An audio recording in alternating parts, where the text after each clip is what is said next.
So my dear viewers and friends, मैं धर्मेश चौहान आप सभी का वेलकम करता हूं अपने इस चैनल पर जिसका नाम है नेटवर्किंग ट्यूटोरियल्स। सो गाइज, मैं आज की वीडियो में जो टॉपिक कवर करने वाला हूं दैट इज लैन टेक्नोलॉजीज।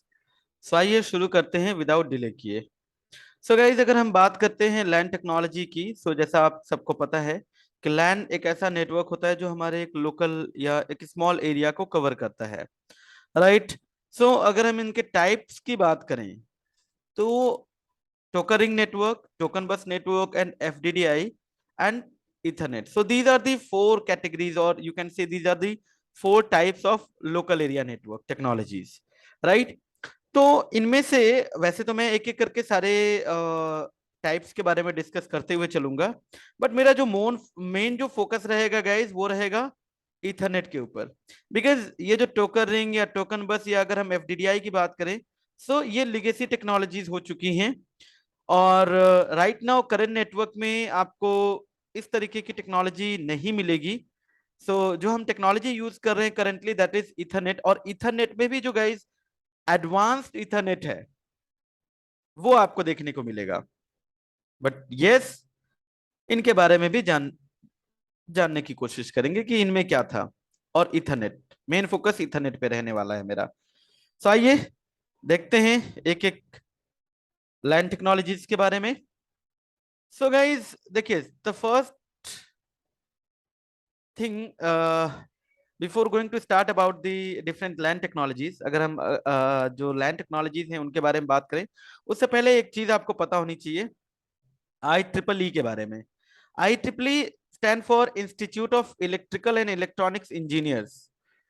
अब ये ऑर्गेनाइजेशन है जो कि एक नॉन प्रॉफिट ऑर्गेनाइजेशन है, जो कि आप कह लीजिए कि एक स्टैंडर्ड एसोसिएशन है जो बेसिकली स्टैंडर्ड प्रमोट करने का काम करती है। या आप कह लीजिए कि जो भी डिफरेंट टेक्नोलॉजीज होती हैं उनको एक स्टैंडर्ड कोड प्रोवाइड करने का काम करती है आई ट्रिपल ई। बेसिकली ये वाइड रेंज है जहां पे कि आई ट्रिपल ई के द्वारा द्वारा जो एक स्टैंडर्ड प्रोवाइड किया जाता है, या आप कह लीजिए कि ब्रॉड रेंज है, जिनमें आपकी जो इंडस्ट्रीज आ जाती हैं, power energy, artificial intelligence system, IoT हुआ, आपका consumer technology and consumer electronics, biomedical, health care, learning technology, information technology and robotics and telecommunication. I triple in different industries के लिए स्टैंडर्ड कोड प्रोवाइड करती है, right. Standard promote करती है, या इस पर्टिकुलर ऑर्गेनाइजेशन के द्वारा स्टैंडर्ड डिफाइन किया जाता है। अगर हम लेट से कोई अगर टेक्नोलॉजी यूज कर रहे हैं तो उस पर्टिकुलर टेक्नोलॉजी से रिलेटेड जितने भी पैरामीटर्स हैं, ठीक है, उसके लिए जो स्टैंडर्ड डिफाइन करने का काम है वो इसी आई ट्रिपल जैसी। और ऐसा नहीं कि सिर्फ आई ट्रिपल ही एक ऑर्गेनाइजेशन है, इसके अलावा और भी ऑर्गेनाइजेशन हैं जो स्टैंडर्ड प्रमोट करती हैं, but I triple is one of them. अब चूंकि यहाँ पे हम लैन टेक्नोलॉजीज की बात कर रहे हैं, तो यहाँ पे लैन के लिए जो आपके स्टैंडर्ड कोड डिफाइन किए गए वो आई ट्रिपल के द्वारा है डिफाइन किए गए, इसलिए मैंने यहाँ पे आई ट्रिपल को डिस्कस किया है, राइट। जैसे अगर हम देखते हैं कि भाई एक पर्टिकुलर अगर हम लैन टेक्नोलॉजी यूज कर रहे हैं, ये इसका ये इसकी मैक्सिमम स्पीड होगी, या ये इसके कैरेक्टरिस्टिक्स होंगे, वो कोई ना कोई ऑर्गेनाइजेशन होगी, कोई ना कोई एंटिटी होगी जिसने उसको डिफाइन किया होगा, ठीक है। I triple is one of them, right, ठीक है। सो बात करते हैं टोकरिंग नेटवर्क के बारे में, जो लैन की एक टेक्नोलॉजी है।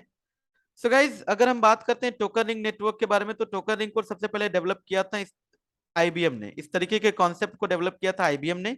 लेटर ऑन इसको जो है कि ओपन स्टैंडर्ड कर दिया गया, और आई ट्रिपल ने जो इसको स्टैंडर्ड कोड प्रोवाइड किया that is I triple 802.4। That means अगर आप कहीं भी देखते हैं कि ऐसा कुछ हो कि I triple 802.4 technology, that means वहां पे बात हो रही है टोकन रिंग की। अब टोकन रिंग नेटवर्क बेसिकली देखिए कह रहा है कि it is a type of local area network in which all devices are connected in a ring arrangement. यानी जो डिवाइसेस कनेक्ट होंगी वो एक दूसरे से रिंग फॉर्म में कनेक्ट होंगी, एक क्लोज्ड लूप के फॉर्म में। अब ये जो लूप बनता है ये फिजिकल नहीं होगा, it will be a logical loop, ठीक है।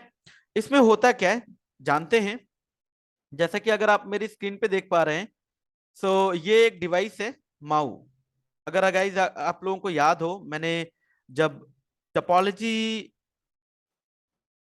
पढ़ाया था तो उसमें मैंने ये बताया था, राइट, रिंग टोपोलॉजी के बारे में। तो माउ एक स्विच की तरह दिखने वाली डिवाइस होती है, जो कि आप कह लीजिए कि सेंट्रलाइज डिवाइस है, जिसके थ्रू इन सारे डिवाइसेस या नोड्स को कनेक्ट किया जाता है। लेकिन ये इंटरनली या लॉजिकली आप कह लीजिए कि इनके बीच एक रिंग फॉर्म कर देती है, राइट, ये जो टेक्नोलॉजी है। ठीक है। सो लॉजिकल आपका लूप फॉर्म होता है यहाँ पे, या रिंग फॉर्म होता है, और यहाँ पे बेसिकली एक मैकेनिज्म यूज किया जाता है जिसको बोला जाता है टोकन पासिंग मैकेनिज्म, या जो प्रोटोकॉल है इसमें, that is token passing protocol. एक 3 बाइट का टोकन होता है जो कि इस रिंग के ऊपर मूव करता है, और अगर किसी भी डिवाइस को कोई डेटा सेंड करना होता है तो पहले उसके द्वारा टोकन को फेच किया जाता है, या आप कह लीजिए टोकन को कैच किया जाता है, कैप्चर किया जाता है। अगर वो टोकन फ्री है तो उस पर्टिकुलर डिवाइस के द्वारा उसमें डेटा अटैच करके भेज दिया जाता है, ओवर द मीडिया प्लेस कर दिया जाता है। अगर नहीं है तो डिवाइस पहले चेक करेगा कि क्या टोकन में जो आ रहा है डेटा वो उसी के लिए तो नहीं है। अगर है तो वो एक्सेप्ट करेगा, नहीं है तो वो उस टोकन को आगे दूसरे इंटरफेस से पास कर देगा, जैसा कि कुछ इस तरीके से। ये मैं रिंग बना रहा हूं, लॉजिकल रिंग।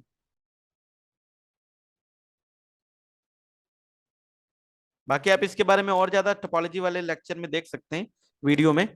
सो जैसे ये ए है, ये बी है, ये सी है, ये डी है। सो ये टोकन इस मीडिया पे मूव करता रहेगा, वर्चुअल टोकन होगा। ठीक है, ए से बी, बी से सी, सी से डी, डी से ए। लेट से अगर मान लीजिए ए के पास ये टोकन आया और ए को डेटा सेंड करना था सी के लिए। अगर ऑलरेडी टोकन में कुछ है तो ये ट्रांसमिट नहीं कर पाएगा, ये पहले देखेगा टोकन में है क्या, क्या जो डेस्टिनेशन एड्रेस है वो इसी का, अगर इसी का होगा तो एक्सेप्ट करेगा, और आगे जो है कि जो भी रिप्लाई वगैरह जो एक्नॉलेजमेंट देना है वो दे देगा।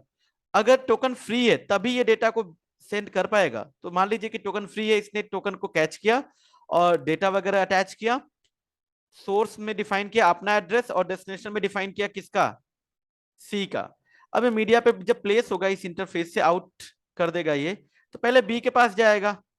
बी देखेगा अच्छा इसमें ऑलरेडी कुछ डेटा है, लेकिन ये एड्रेस इसके एड्रेस से मैच नहीं हो रहा है जो डेस्टिनेशन है, तो ये आगे से पास कर देगा। ये सी के पास जाएगा, सी इसको एक्सेप्ट कर लेगा क्योंकि डेस्टिनेशन इसी के एड्रेस से मैच हो जाएगा, एक्सेप्ट करेगा और फिर उसको आगे निकाल देगा। लेट से अगर ये रिप्लाई दे रहा है तो रिप्लाई सी अब ए को देगा, तो ये सी से डी पे जाएगा, डी आगे पास करेगा क्योंकि डेस्टिनेशन तो इसका है नहीं, तो ये आगे पास करेगा, ए के पास जाएगा, ए को रिप्लाई मिल गया, और अब ए उस टोकन को रिलीज कर देगा यानी फ्री कर देगा, और ये फ्रीली जो है कि टोकन मूव करता रहेगा। सो टोकन के द्वारा किसी एक ही डिवाइस के द्वारा मतलब टोकन को यूज करके किसी एक ही डिवाइस के द्वारा एक टाइम पे डेटा ट्रांसमिट किया जा सकता है इस पर्टिकुलर टेक्नोलॉजी में। सो यहाँ पे कोलिजन का कोई चांस भी नहीं बनता। ठीक है। सो अपने टाइम में ये काफी पॉपुलर टेक्नोलॉजी थी। जैसे कि मैंने बताया कि भाई फिजिकली आपका स्टार बन जाता है, और लॉजिकल रिंग, ये स्टार के लिए जो आपकी जो है सेंट्रलाइज डिवाइस है दैट इज माउ। यहाँ पे अगर आप देखें तो ये माउ है। ठीक है, यहाँ पे गाइज ये एक एक यहाँ पे रिंग इन और रिंग रिंग आउट करके ये पोर्ट्स होते हैं, देख रहे हो आप, रिंग आउट रिंग इन। ठीक है, अगर एक ही माउ पे अगर डिवाइसेस कनेक्टेड हैं तो ये अपना इंटरनली तो रिंग बना ही देता है, लेकिन अगर मल्टीपल माउ कनेक्टेड हो तो वहां पे जो बिटवीन माउ जो रिंग बनेगा वो इन्हीं पे बनेगा। ठीक है, ओके। तो इसको थोड़ा समय और अगर मैं बताऊं आपको क्लियर तरीके से कि ये रिंग बना कैसे, अगर मल्टीपल अगर हम माउ यूज करते हैं, लेट से ये एक माउ है, और ऐसा मान लीजिए कि ये एक माउ है, ये 2 माउ हैं। ठीक है, तो इसका जो रिंग आउट होगा वो जाएगा इसके रिंग इन पे, और इसका जो रिंग आउट होगा वो आएगा इसके रिंग इन पे। और देखिए यहाँ पे मान लीजिए आपकी जो डिवाइसेस, मान लीजिए कुछ पोर्ट्स ले लेते हैं कि ये एक पोर्ट है, ये दूसरा है, और ये तीसरा, 3 पोर्ट यहाँ पे इस तरीके से हैं जिसपे कि यूजर की कनेक्टिविटी है इस तरीके से। अब यहाँ पे इनके बीच ये रिंग कैसे बनेगा, तो ये रिंग कुछ इस तरीके से बनेगा। ये जैसे जो डिवाइस होगी, देखिए केबल तो एक ही होगी लेकिन उसके अंदर वायर अलग अलग होंगे, तो मैं इसीलिए 2 अलग अलग वायर ही लेके चल रहा हूँ। बाकी आप इसको एक सिंगल केबल भी समझ सकते हैं, राइट। सो जैसा कि मैंने बताया कि देखिए, एक का इसका इस डिवाइस का जो ट्रांस होगा इसके एंड पे ये इन होगा, मतलब इसका डिवाइस का आउट इसका इन, ठीक है, या इसका जो इन होगा इसका आउट होगा। तो मान लेते हैं कि ये इसका इन है, इसके आउट पे जाएगा, फिर यानी पोर्ट नंबर 1 का जो इन पोर्ट नंबर 2 के आउट पे, फिर इसका इन यहाँ पे आउट पे, राइट। और इसका जो इन होगा वो आउट पे जाएगा, इस आउट पे जाएगा, रिंग आउट पे, फिर यहाँ पे रिंग इन पे आएगा, ठीक है। फिर ये आपका लेट से ऐसे होते हुए fine out in out in out in, फिर इसका जो ये आउट होगा वो यहाँ पे आके, सॉरी इसका जो इन होगा वो इसके आउट पे, तो आप देखेंगे ये सबके बीच ये रिंग बन जाएगा, फिर फाइन। और इसका जो रिंग होगा फिर वो इस तरीके से जाके इसके आउट पे, तो ये सारे के सारे रिंग रिंग में कनेक्ट हो जाएंगे, ठीक है। सो कुछ इस तरीके का कॉन्सेप्ट होता है आपका माउ का, but yes, right now we are not using this technology, पहले यूज होती थी ये टेक्नोलॉजी, ठीक है। सो आइए बात करते हैं अब आगे। 4 to 16 Mbps तक की डेटा ट्रांसफर स्पीड हमें मिल जाती थी। यहाँ पे जो मीडिया यूज करते थे कैट 3 कैट 4 और कैट 5 केबल, फाइन। और जैसा कि ये बता रहा है due to token freeing mechanism there is no collision, क्योंकि जिसके पास टोकन होगा वही डेटा, और टोकन जो फ्री होगा वही डेटा फेच मतलब टोकन को फेच करके अटैच करके आगे फॉरवर्ड कर सकता है या ट्रांसमिट कर सकता है मीडिया के ऊपर। यानी एक बार में कोई एक ही ट्रांसमिट करेगा, दो लोग ट्रांसमिट नहीं कर सकते, सो कोलिजन होने का कोई चांस ही नहीं है, ठीक है। इसका IEEE स्टैंडर्ड 802.4। नेक्स्ट, टोकन बस। अब गाइस अगर टोकन बस की बात की जाए तो देखिए टोकन बस में क्या होता है कि फिजिकली तो आपके बस टोपोलॉजी बनती है, मतलब इसको भी IBM ने ही डेवलप किया था इस टाइप की टेक्नोलॉजी को। सो ये आपकी बस ही होती है, एक सिंगल बैकबोन केबल के ऊपर सारे डिवाइसेस को कनेक्ट कर दिया जाता है। लेकिन जो यहाँ पे इनके बीच जो कम्युनिकेशन के लिए जो प्रोटोकॉल डिफाइन होता है वो कुछ इस तरीके से काम करता है, लाइक जैसे टोकन पासिंग मैकेनिज्म, यहाँ पे यही प्रोटोकॉल यूज होता है। मतलब लॉजिकली इनके बीच भी एक टोकन बनेगा, फिजिकली आपकी बस टोपोलॉजी होगी, लॉजिकली आपकी रिंग टोपोलॉजी होगी, ठीक है, जैसा कि आप देख पा रहे हैं स्क्रीन पे, ठीक है। और यहाँ पे गाइस जो केबल यूज होती है that is coaxial cable, fine. और सेम वही मैकेनिज्म टोकन पासिंग मैकेनिज्म, इसका भी अगर हम देखें तो इसका जो IEEE स्टैंडर्ड होता है 802.5, IEEE 802.5, ये भी एक लेगेसी टेक्नोलॉजी है, राइट। सो टोकन पासिंग मैकेनिज्म होगा तो देखिए आपका टोकन इसी तरीके से मूव करेगा, है ना, ये रिंग बनी हुई है। और जैसे आपका टोकन किसी डिवाइस के द्वारा कैच किया जाएगा, अगर उसमें कोई डेटा होगा तो उस डिवाइस के द्वारा पहले देखा जाएगा कि उस टोकन में जो डेटा आ रहा है कहीं वो उसके लिए तो नहीं है। अगर उसी पर्टिकुलर डिवाइस के डेस्टिनेशन एड्रेस से मैच होता है तो वो एक्सेप्ट कर लेता है, अदरवाइज वो उसको आगे पास कर देता है, ठीक है। नाउ अब बात कर लेते हैं नेक्स्ट जो हमारा है that is FDDI, fibre distributed data interface. Guys ये जो टेक्नोलॉजी है इसमें बेसिकली दो टोकन रिंग बनते थे आपके, एक आपका बनता था प्राइमरी और दूसरा बनता था सेकेंडरी, राइट। और ये काफी अच्छी बैंडविड्थ प्रोवाइड करता था, लेट से जैसे कह रहे हैं primary ring offers 100 Mbps capacity, और अगर हम दोनों की देखें 100 तो ये 200 Mbps तक की कैपेसिटी मिल जाती थी। अब गाइज यहाँ पे देखिए प्राइमरी और सेकेंडरी ये दो रिंग है, दो रिंग यूज करने का मेन मकसद यही था कि अगर मान लीजिए आपका एक रिंग फेल हो जाए तो दूसरा आपका एज अ बैकअप हो, राइट। तो प्राइमरी जो रिंग होगी इससे जो टोकन पास करेगा वो क्लॉकवाइज डायरेक्शन में, जैसा आप देख रहे हैं ए से यहाँ पे फिर ऐसे, और जो आपका जो सेकेंडरी जो रिंग होगी वहां पे एंटी क्लॉकवाइज डायरेक्शन में, कुछ इस तरीके से, ठीक है, ओके। अब यहाँ पे क्या होगा अगर FDDI की बात करें तो एक है कि FDDI इनकॉर्पोरेट्स टू इंटरफेसेस, मतलब दो चाहिए। देखिए मैंने बताया था ना कि एक इंटरफेस पे एक TX होगा, ये एक RX होगा, तो एक इंटरफेस पे TX RX हो गया, लेट्स से ये एक इंटरफेस पे RX हो गया, ये TX हो गया।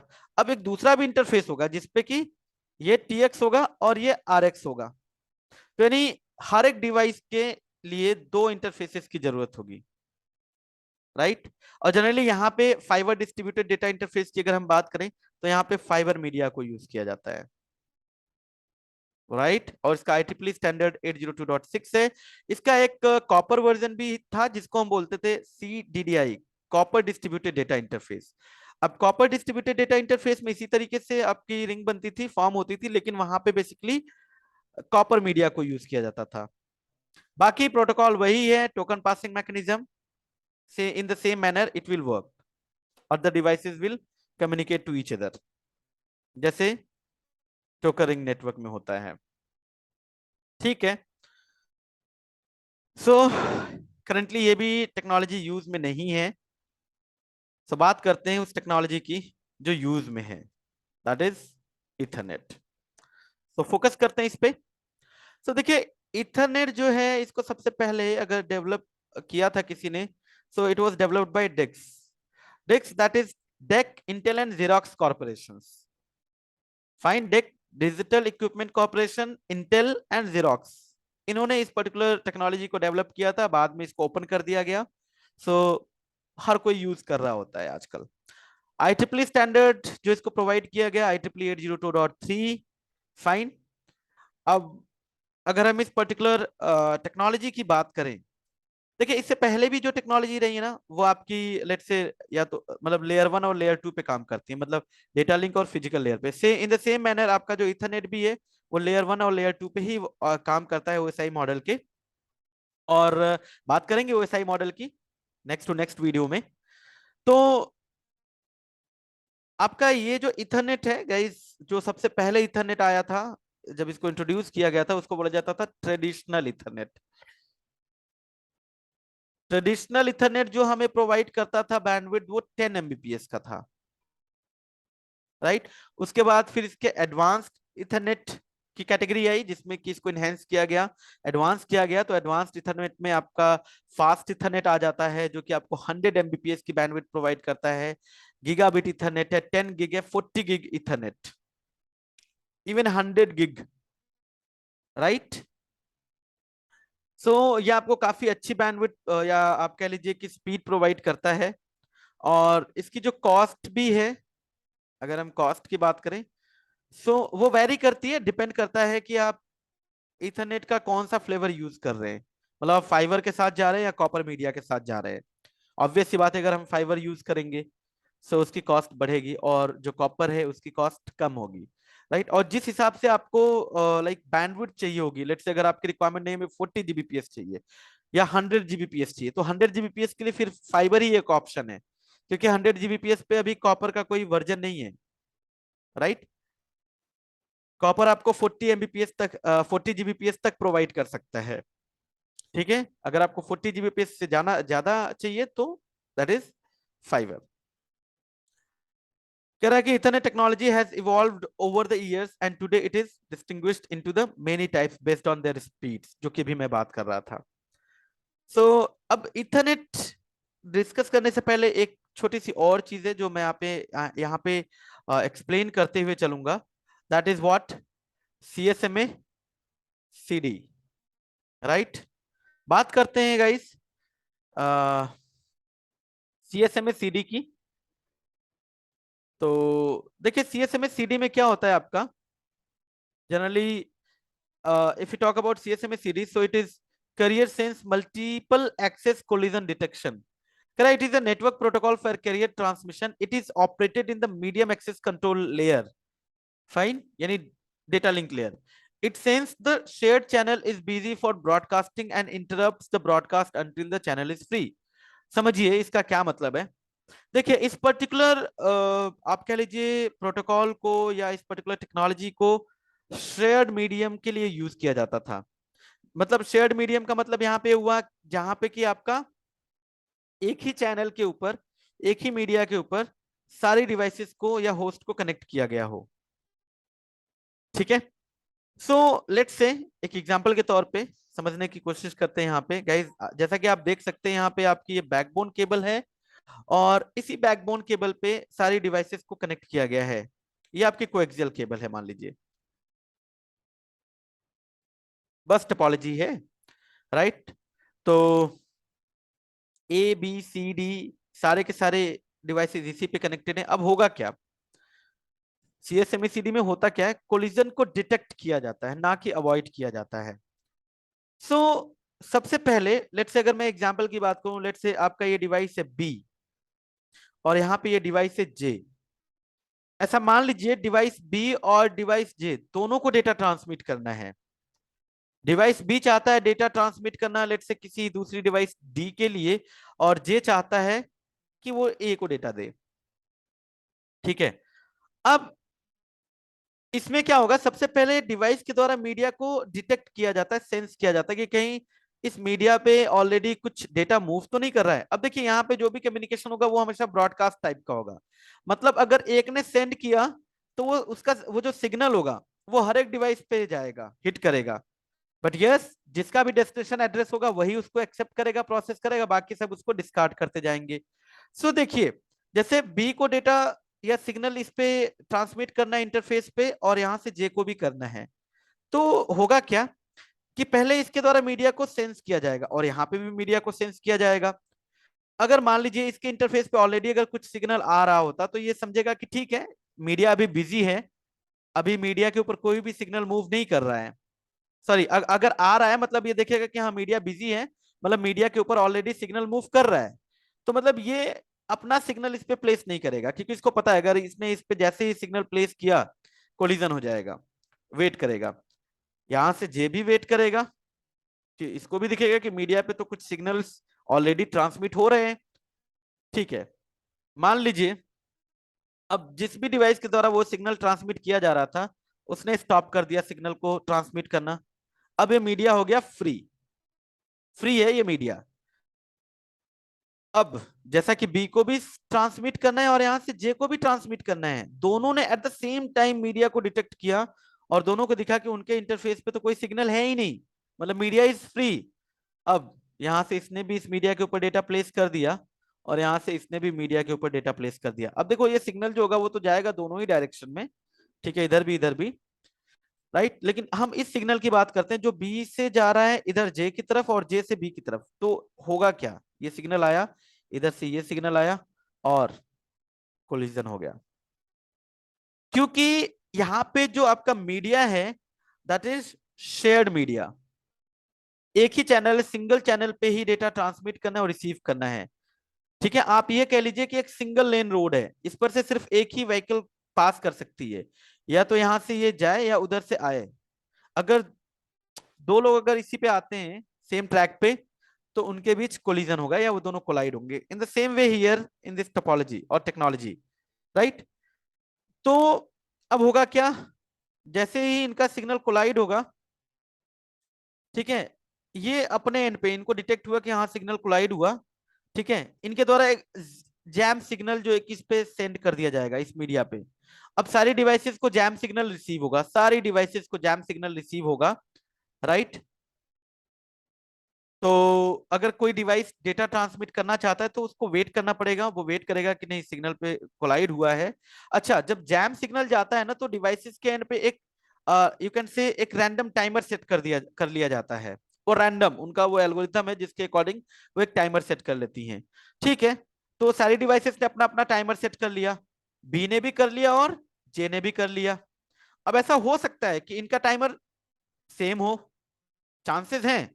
अगर देखिए सेम नहीं हुआ, दोनों का टाइमर अलग अलग है, इसका टाइमर पहले एक्सपायर हुआ, इसने डिटेक्ट किया अच्छा मीडिया पे कुछ नहीं, इसने ट्रांसमिट कर दिया सिग्नल और सिग्नल पहुंच भी गया, कोलिजन नहीं हुआ। फिर उसके बाद इसका टाइमर एक्सपायर हुआ, इसने जो है कि अपना सिग्नल प्लेस कर दिया, इसका भी सिग्नल चला गया, कोलिजन नहीं हुआ। लेकिन चांसेस अभी भी हैं कि इन दोनों का जो टाइमर है at the same time expire हो, सेम ही टाइमर इन्होंने सेट कर लिया हो, और फिर से ये डिटेक्ट करें कि मीडिया तो फ्री है, फिर उसके बाद दोनों सिग्नल ट्रांसमिट करें और सिग्नल कोलाइड हो जाए। So this is how the CSMACD work. इसी का एक दूसरा मतलब आप कह लीजिए कि एक और कॉन्सेप्ट आता है जिसको हम बोलते हैं सीएसएमएस सीए। ठीक है, अब अगर हम बात करें सीएसएमएस सीए की, that is carrier sense multi access collision avoidance. Basically ये गाइस वायरलेस की वायरलेस में इसको यूज किया जाता है, ठीक है, 802.11 इस स्टैंडर्ड के लिए, ये वायरलेस का IEEE स्टैंडर्ड है। तो इसमें क्या होता है कि सबसे पहले अगर किसी डिवाइस को डेटा सेंड करना होता था, तो देखिए मीडिया तो यहाँ पे भी डिटेक्ट होगा, ऐसा नहीं कि मीडिया को सेंस नहीं किया जाएगा, मीडिया सेंस होगा, लेकिन एक्चुअल डेटा सेंड करने से पहले डिवाइस क्या करेगा, आप कह लीजिए कि एक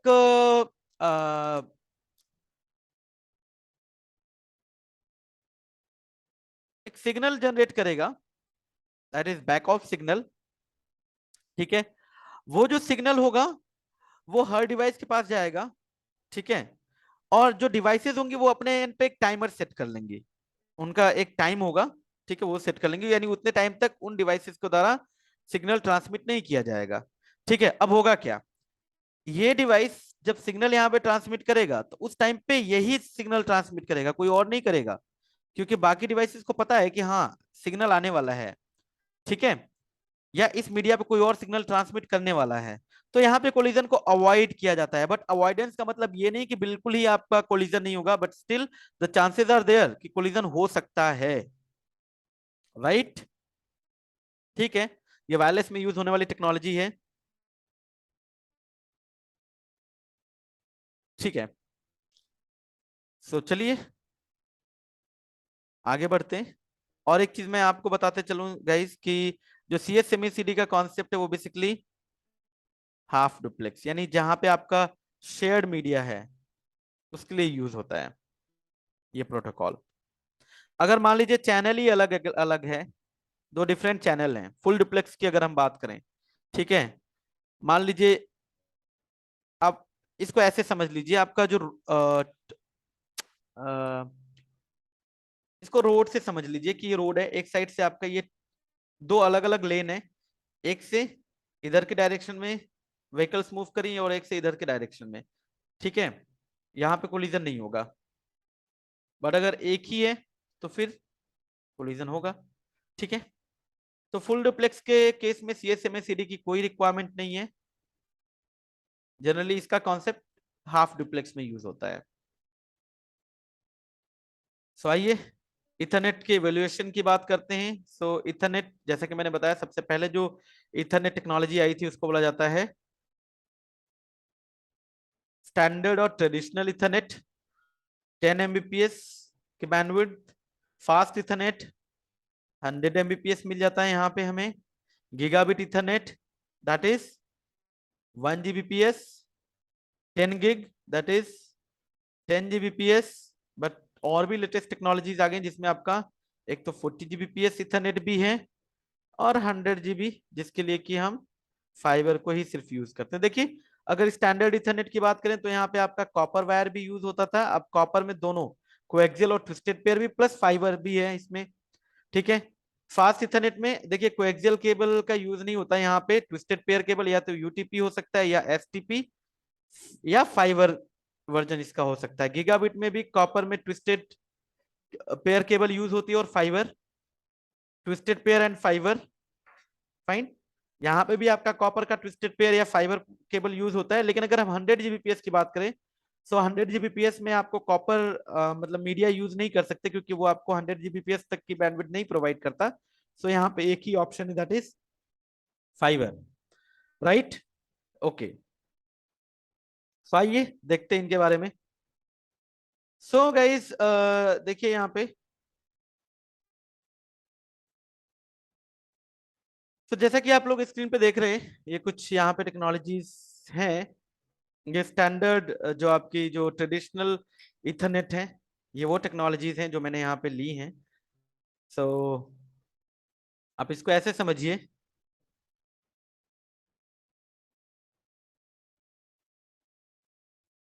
देखिए ये आपका है, इसको बोला जाता है 10 base T, sorry 10 base T, और ये है आपका 10 बेस 5, ये है आपका 10 बेस 2, ये आपका हो गया 10 बेस F, ठीक है। तो समझते हैं 10^2, 10^5 और 10^f में क्या होता है। सो देखिए, अगर हम बात करते हैं 10^2 की, सो 10 Mbps जो आपकी बैंडविड्थ बताता है, बेस बैंड सिग्नलिंग, और 2 मतलब 200 metre segment length, but exactly 185 metre होता है। गाइज ये जो टेक्नोलॉजी थी, इसमें बस टोपोलॉजी फॉर्म होती थी, और एक ही बैकबोन केबल पे सारी डिवाइसेस को कनेक्ट कर दिया जाता था, और इस तरीके का BNC T type connector use किया जाता था। तो ये कुछ ऐसे होता था, अगर मैं यहाँ पे ड्रॉ करूं तो कैसे देखिए क्या होगा। ये बैकबोन केबल जा रही है, यहाँ पे एक टी टाइप का कनेक्टर लगता है, इस तरीके का टी टाइप, और यहां से ये फिर एक टी टाइप कनेक्टर लगा दिया, ठीक है, और इस पे इस तरीके से डिवाइसेस कनेक्ट करते हुए जा रहे हैं। ये आपका टी टाइप कनेक्टर लगता जाएगा, टी टाइप गाइज आपका कनेक्टर लगता जाएगा, और ये डिवाइसेस आपकी कनेक्ट होती चली जाएंगी, जैसा कि आप लोग यहाँ पे देख रहे हैं, राइट। राइट, ये टी टाइप कनेक्टर 200 मीटर की सेगमेंट लेंथ मिल जाती है, बेस बैंड सिग्नलिंग है। अब थोड़ा सा यहाँ पे बात हो रही है बेस बैंड की, तो थोड़ा बेस बैंड और ब्रॉडबैंड के बारे में मैं एक्सप्लेन करते हुए चलता हूँ। देखिए गाइज, बेस बैंड में क्या होता है, जो बेस बैंड सिग्नलिंग है, इसमें क्या होता है कि एक सिंगल डेटा सिग्नल ही एट ए टाइम जो है कि ट्रांसमिट किया जाता है। एक सिंगल फ्रीक्वेंसी होती है, और एक ही डेटा सिग्नल आपका एक टाइम पे ट्रांसमिट किया जाएगा, right, that is base band signalling. और अगर हम बात करें ब्रॉडबैंड सिग्नलिंग की, सो ब्रॉडबैंड में क्या होता है, फ्रीक्वेंसी की आप कह लीजिए कि प्रॉपर एक बैंड, ब्रॉड बैंड मतलब एक ब्रॉड रेंज होती है, यानी एक फ्रीक्वेंसी की रेंज है, ठीक है। और ब्रॉडबैंड में क्या होगा, at a time multiple signals transmit किए जाते हैं, राइट, डिफरेंट डिफरेंट फ्रीक्वेंसी पे, क्योंकि यहाँ पे मल्टीपल फ्रीक्वेंसीज हैं, फ्रीक्वेंसी की रेंज है, सो अलग अलग फ्रीक्वेंसी पे अलग अलग सिग्नल भेजे जाते हैं ब्रॉडबैंड में। लेकिन बेस बैंड में सिंगल फ्रीक्वेंसी, और सिंगल फ्रीक्वेंसी पे आपका एक ही डेटा सिग्नल ट्रांसमिट होगा। So this is it is supporting base band signalling, ठीक है। So 10/2 10 Mbps base band signalling to 200 metre, coaxial cable, कौन सी केबल यूज होती है यहाँ पे, RG58, जैसे कि मैंने मीडिया में बताया था। इसके बाद अगर हम बात करें 10/5, तो देखिए 10 Mbps base band signalling, 500 metre segment length of the wire. So जैसा कि हम लोगों ने डिस्कस किया था, RG8 जो कोएक्सियल केबल है, उसकी सेगमेंट लेंथ 500 मीटर होती है, तो यहाँ पे ये आपकी RG8 केबल ही यूज होती है, और यहाँ पे ये एक ट्रांसीवर यूज किया जाता है, AUI वेम्पायर टैप, और इसके थ्रू फिर डिवाइस को कनेक्ट किया जाता है। लॉजिकली और फिजिकली यहाँ पे भी बस टोपोलॉजी ही फॉर्म होती है गाइस। इसके बाद आपका आ जाता है लेट्स से 10/T। 10/T में क्या था, आपका स्विच या हब यूज किया जाता था, राइट, और यहां से ये केबल्स जाती थी, यानी यहाँ पे स्टार टोपोलॉजी फॉर्म होती थी। 10 Mbps base band signalling, T T stand for twisted pair, right. तो जनरली उस टाइम पे कैट 3 केबल को यूज किया जाता था, राइट, ओके। ये आपका हब भी हो सकता है, स्विच भी हो सकता है। अब यहाँ पे एक 10 टेक्नोलॉजी आ जाती थी, मतलब लुक वाइज आपकी 10/T की ही तरह है ये टेक्नोलॉजी, लेकिन यहाँ पे ये जो पोर्ट्स होते थे ये फाइबर के होते थे, और यहाँ से जो मीडिया जाती थी वो फाइबर की होती थी। 10 Mbps base band signalling, F यानी फाइबर ऑप्टिक मीडिया, राइट। सो इनकी जो रेंज होती थी वो देखिए 100 मीटर। अब फाइबर है तो फाइबर की मोर देन 100 मीटर भी हो सकती है, ठीक है। So these were the technology. अब देखते हैं आगे। सो ये देखिए गाइस स्क्रीन पे,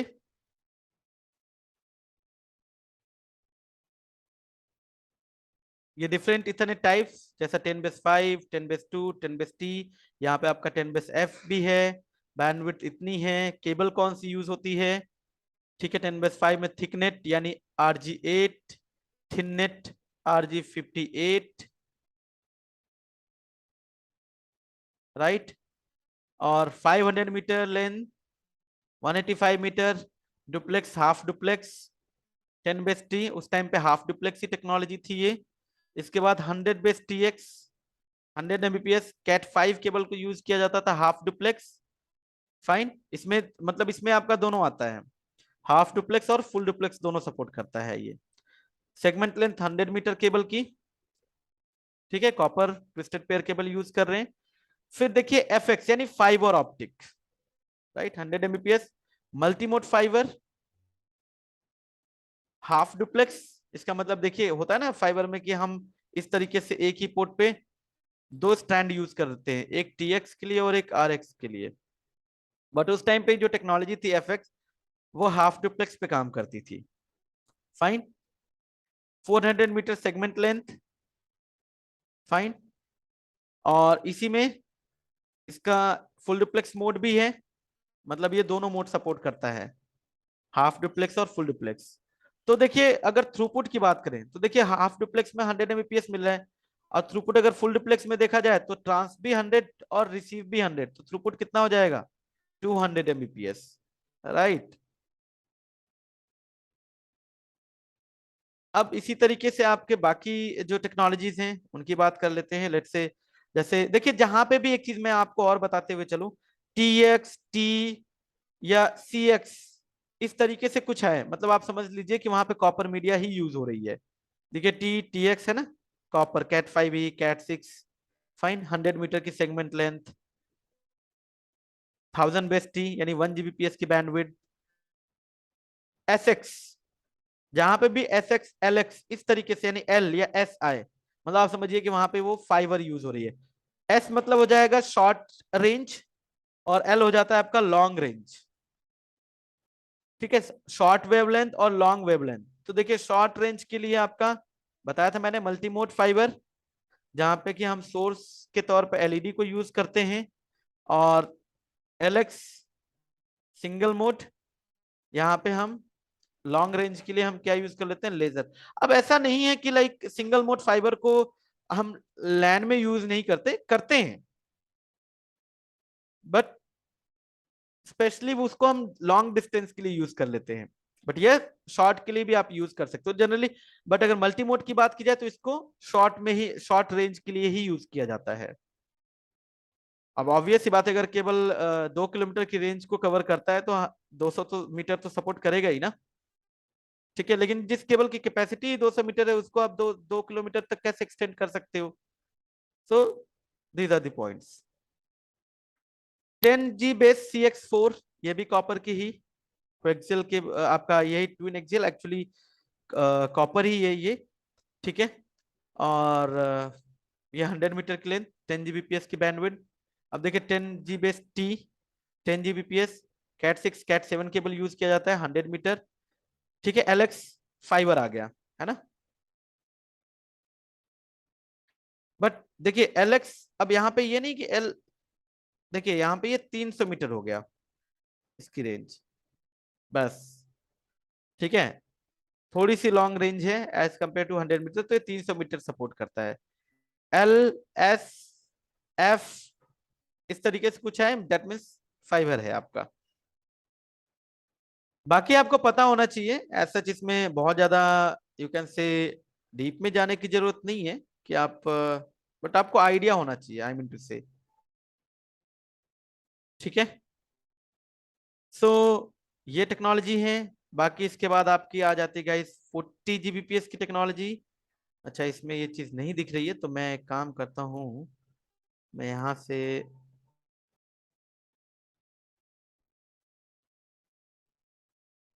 ये देखिए,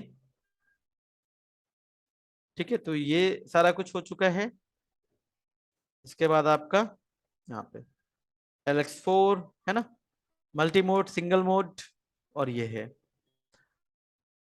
और इसके अलावा 40 Gbps इथरनेट, जहां पे कि आपको लाइक कॉपर भी सपोर्ट है उस पे, बट कॉपर में जनरली 40 Gbps में हम कैट 8 केबल आती है उसको यूज करते हैं, और एक कैट 7 टू कैट 8 हम यूज करते हैं। और फाइबर तो हमारा सपोर्ट करता ही है, लेकिन अगर हम मोर देन 40 Gbps की बात करें, दैट इज 100 Gbps, जो कि डेटा सेंटर्स वगैरह में यूज करते हैं। सो यहाँ पे सिर्फ फाइबर ही हमारे पास एक ऑप्शन बचता है, क्योंकि कॉपर जो है वो इसको सपोर्ट नहीं, इतनी बैंडविड्थ हमें प्रोवाइड नहीं कर सकता। अभी तक कोई ऐसी कॉपर मीडिया नहीं है, right. So this is all about guys LAN technologies. Fine, I hope आपको चीजें समझ में आई होंगी। सो ठीक है। So these are the points that I have covered in this video. So guys, keep watching. Do like, share and subscribe. Thank you.